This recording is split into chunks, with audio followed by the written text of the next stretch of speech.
제13장 예수께서 그를 따르는 자들에게 말씀하셨습니다. 나를 무엇인가 비교해 보아라. 그리고 내가 무엇과 같은지 말해보라. 이 말이 사실 제자들은 시험해 보기 위해 한 말인가, 아니면 긍기를 달아보기 위해 한 말인가. 당시에 예수님만이 알겠지만 지금의 제자들을 육성해 나가는 스승의 입장으로서는 가끔 찔려보죠. 툭툭 말 한마디 던져.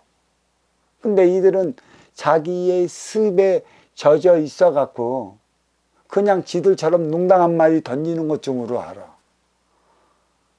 아이, 쓸데없이 스승이 제자에게 농담이나 건날까? 다 뼈있는 소리로 그대들의 긍기를 달아보기 위한 행위를 하는 거야. 제자들을 시험해 보기 위한 것인가, 아니면 긍기를 달아보기 위한 것인가? 그도 아니면 진실된 자를 찾아보기 위함인가? 하나님 아버지의 뜻을 얼마나 부응하기 위한 것에 있는지 알아보기 위함인가? 저마다 긍기에 따른 자기 생각을 말해야 했어요. 그래서 시몬 베드로가 예수에게 말했습니다. 당신은 이로운 천사 같나이다. 또 마태가 예수에게 말했습니다. 당신은 현명한 철학자 같나이다. 또 도마가 예수께 말하였습니다. 스승이시여, 제 입은 지금 당신이 무엇과 같은지 전혀 말할 수 없나이다. 끝내 의심을 하는 것이지. 이런 제자들이 무지 많아요. 잘났으면 잘난 대로 잘난 만큼 니네가 가서 니 삶을 살아야지. 왜 매달려? 주면 주는 만큼 받아 먹을 때 성장을 하는 거야. 그래서 제자들은 항상 그래요. 입을 닫아라. 입을 닫을 때 귀가 열린다. 니네들이 입을 열면 네 생각이 열려갖고 상대방이 하는 소리를 네 생각으로 말미암아 이 귀가 받아먹지 못한다. 공부자는 부족한 자이다. 수행자는 부족한 자이다. 그래서 공부하는 거고, 공부자는 뭐든지 흡수하는 자가 돼야 돼. 스펀지처럼 뭘 잘 빨아먹잖아. 흡수하는 자가 돼야 되는데 지가 뭘 한다고 툭툭 입으로 뱉기만 한다면 진정한 나를 깨우쳐 주기 위해 일련의 상황들이 내 앞에서 벌어지고 있는데, 벌어지는 그 상황을 눈으로 받아먹지 못하고 귀로도 받아먹질 못해. 그래서 우매한 상태에 빠져 언제나 그는 뭐에 머물러 있어? 의심하는 자로 머물러 있어. 내 식에 고착된 자로 머물러 있어요. 스승이 되면 그러한 자를 깨우쳐 줘야죠. 왜 호두알이 있을까요? 이 호두알 누가 잡겠냐면 다람쥐하고 청설모야. 이거 입으로 톡톡톡톡 치면 가운데 딱 쥐고 안에 있는 호두를 빼먹어. 인간은 그런 기술이 없어요. 잘못했던 망치를 찌면 안에 있는 호두알 그 맛있는 거, 인간의 뇌를 박살시킨단 말이야. 진작 이것을 조물에 내 너의 그 고착된 식, 그 호두알을 깨주는 게 그게 진정한 스승인 것이죠. 그래서 도마가 예수에게 말했던 것, 스승님이시여, 제 입은 지금 당신이 무엇과 같은지 전혀 말할 수 없습니다. 세상에 그렇게 얘기를 해놓고 모른다네. 여기서 이제 제가 주석을 달았어요. 스승님 물음에 답할 때 심정은 어떠할까? 내가 여기서 우리 도반들 가끔 뭘 물어보면 내가 있으면 알면서도 답을 못해요. 틀린 답을 할까 봐. 스승님의 무게에 있어 갖고 그만큼 답도 못해요. 그래서 답 못하는 건 나는 알아요. 그래서 떠나준다고. 그럼 우리 상자님 앞에서는 그 참 편한가? 참 대화를 많이 한다. 그 참 좋은 거 골라. 응? 또 그 진실 내지 못하면 잘 보이려는 짓만 해댈 텐데 자칫 주장자를 누가 받을 것인가? 담임 목사 누구를 시킬 것인가? 누구를 상자로 삼을 것인가? 이에 대한 물음으로 받아들일 수밖에 없는 것입니다. 다시 예수가 말씀하셨습니다. 나는 그대의 스승도 아니로다. 그대는 내가 보살펴온 부글부글 솟아오르는 광천 샘으로부터 직접 많이 맞았기에 취하였더라.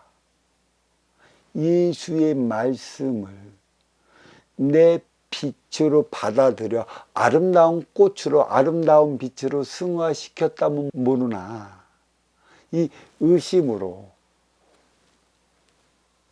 점철이 되어 있으면 어찌 그 법이, 그 깨우침이, 그 공부가 될 수 있겠습니까?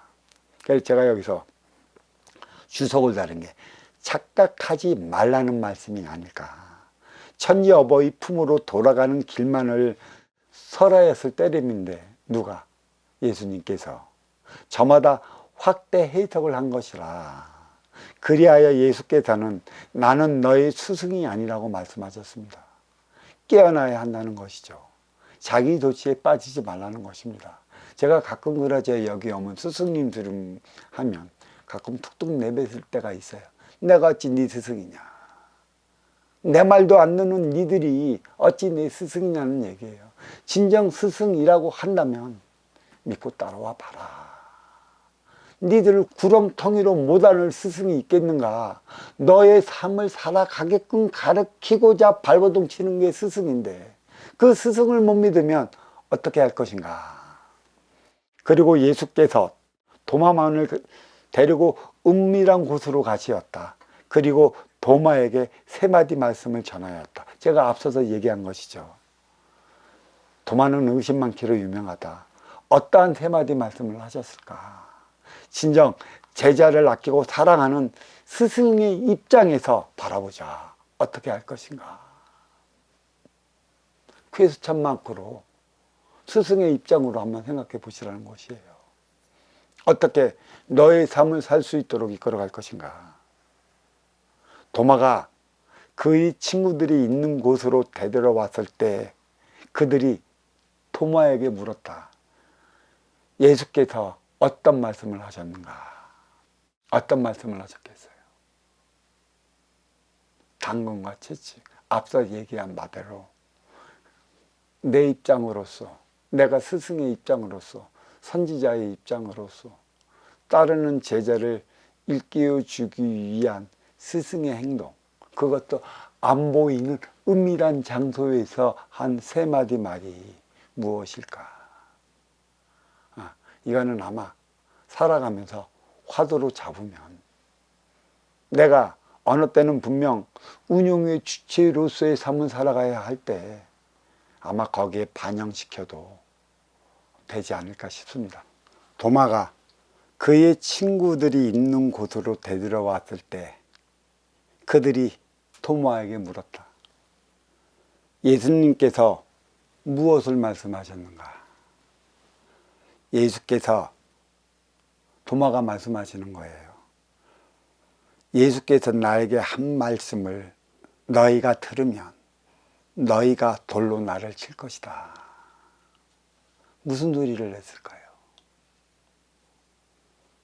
왜 너희가 돌로 칠 것이라는 그 소리를 왜 했겠느냐는 것이죠. 자기 근기에 따른 자기만의 깨우침을 분명 예수님께서는 주고 오셨어요. 네 근기에 맞는 것을 아무도 없는 은밀한 곳에서 그러한 행위를 할 수 있는 자격을 가진 너는 스승밖에 없습니다. 깨쳐놔야죠. 어떠한 도리를 했던.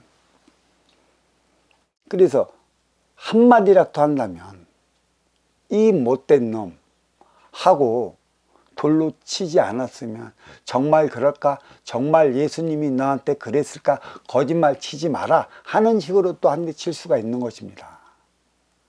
근데 또한 그 친 돌로 그 돌에서 불이 나와 너희를 삼키리라. 이거는 무슨 뜻인가? 예수님께서 그리한 행동을 했을 때에는 그 깊은 뜻이 있을 터. 그 깊은 뜻을 알지도 못한 그대들이 그렇게 경솔하게 그 행동을 했다라면 아마 그 나한테 던진 그 돌은 니들한테 되돌아갈 것이라. 왜 되돌아갈까요? 깨우침을 주기 위한. 그래, 은밀한 곳에서 하신 말씀은 그 누가 알으려 하려고도 하지 마십시오. 알면 병이에요. 모르면 약인 것이고요. 그만큼 예수라는 영과 빛이 하나 된 남자도 아니고 여자도 아니고 음양합의 공유수 차원으로서 살아가는 그런 위대한 분이 나를 위한 소리를 했겠습니까? 나 화풀이를 위한 소리를 했겠습니까? 오직 제자, 그의 삶을 살아가게끔 하기 위한 말을 했을 것입니다. 제자들은 저마다 에고적 상태에 놓인다면 확대 해석하고 잘못되어 받아들인다. 그런 우를 범하지 말라 라고 그 도마가 이렇게 얘기했습니다.